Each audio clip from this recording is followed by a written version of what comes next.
एक टाइम ऐसा था कि लोग, जिस आदमी ने ये बोतल बनाई, पीने का पानी का व्यापार करा, तो लोग उसको बेवकूफ मानते थे और उसको ये कहते थे कि पानी भी कोई बिक सकता है।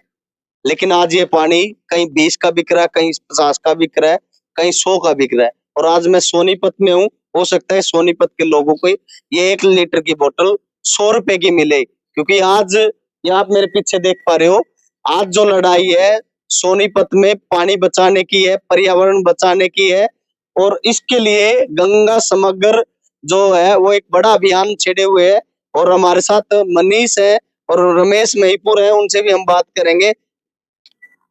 ये बोतल जल्दी 100 रुपए की हो जाएगी। मनीष जी, क्या कर रहे हो आप, कैसे क्या चलेगा? 100 रुपए की तो हो चुकी है जी, आगे 500 की हो जाएगी। अब ये व्यवस्था हमारे समाज को, जो वर्तमान में बड़े बुजुर्ग हैं, अब युवा हैं, उनको विचार करना पड़ेगा कि हमारा जो जल है वो शुद्ध कैसे रहे। किसी को अधिकार नहीं है कि हमारा जो प्राकृतिक शुद्ध जल है उसको बर्बाद करे और जमीन में केमिकल उतार के किसी भी प्रकार से जल को प्रदूषित करने का काम करे। गंगा समग्र 28 तारीख को गांव जाट जोशी जिला सोनीपत में ये यात्रा, ये मुहिम चालू कर रहा है कि किसी भी प्रकार से जमीनी जल को, शुद्ध जल को प्रदूषित नहीं करने देंगे।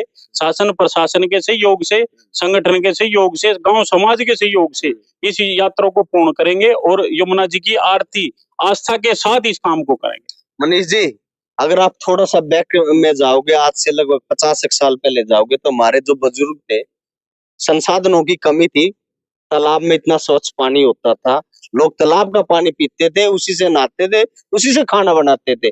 उन्होंने जल का महत्व समझा, लेकिन आज कहीं ना कहीं लोभ लालच में हम जो है जल को खो रहे हैं, कल को खो रहे हैं। ये सच्चाई है। जैसे कि आपने अभी बताया कि कुछ वर्षों पहले एक दूरदर्शी बुद्धिजीवी व्यक्ति ने एक मुहिम चलाई कि जल जो है ना बोतल में बेचा करेंगे, और लोग बाग उसको पागल मानते थे। वो दूरदर्शी विचारधारा का था। लेकिन मैं उसके विपरीत बोलता हूँ कि उसको ये दूरदर्शी जो सोच है, ये शुद्ध जल को लेकर चलानी चाहिए थी कि आने वाला जो जल है वो प्रदूषित होगा।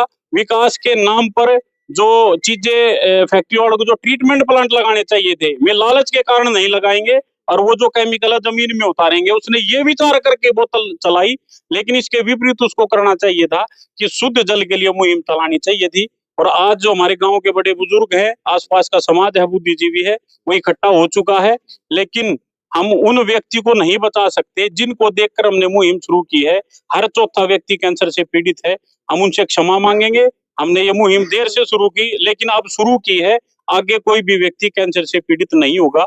ये समाज का वादा है उन लोगों के साथ। वैसे तो सड़कें जो है, सरकारें चाहे कि कांग्रेस की रही है या बीजेपी की है, सड़कें तो हमने जोड़ ली है, नदियों को जोड़ने की बात अभी बाकी है।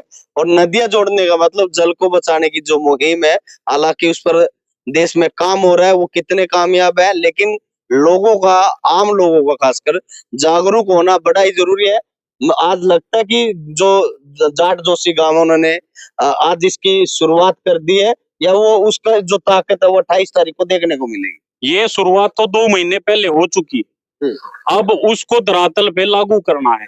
28 तारीख को इसका शुभ आरंभ हो जाएगा।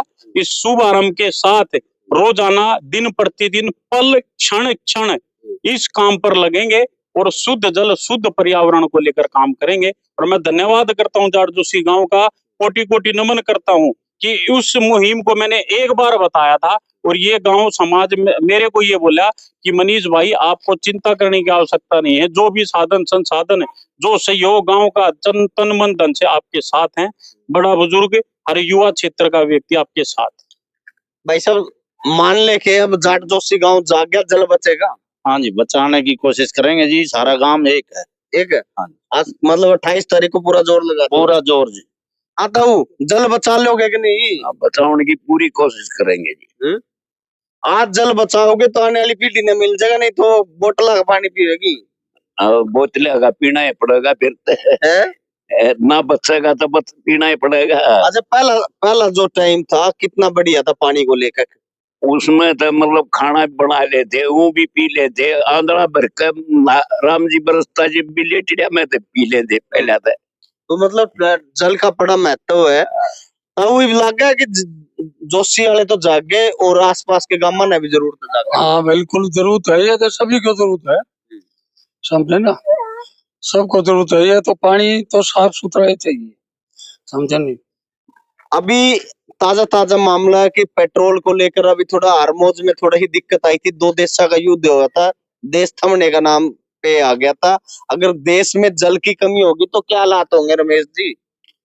देखिए, देश में अगर जल की कमी होती है, जीव जंतु और हमारे जो है ना सब प्रभावित हो। सब प्रभावित होंगे। और ज्यादा से ज्यादा जो है ना जल बचाने का संघर्ष करना पड़ेगा, सबने करना पड़ेगा ये।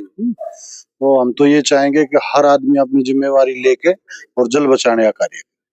आपने कहावत सुनी होगी, मछली जल की रानी है। ना केवल मछली जल की रानी है, हम सब जो है जल के राजा भी हैं और जल की रानियां भी हैं। क्योंकि जल बचेगा तो कल बचेगा और गंगा समग्र ने ठाना है जल को बचाना है। और अगर आप भी इस मुहिम से जुड़ना चाहते हैं तो 28 तारीख को सुबह 11 बजे जाट जोशी गांव में आकर इस यात्रा का समर्थन करें। बहुत बहुत शुक्रिया, बहुत बहुत धन्यवाद।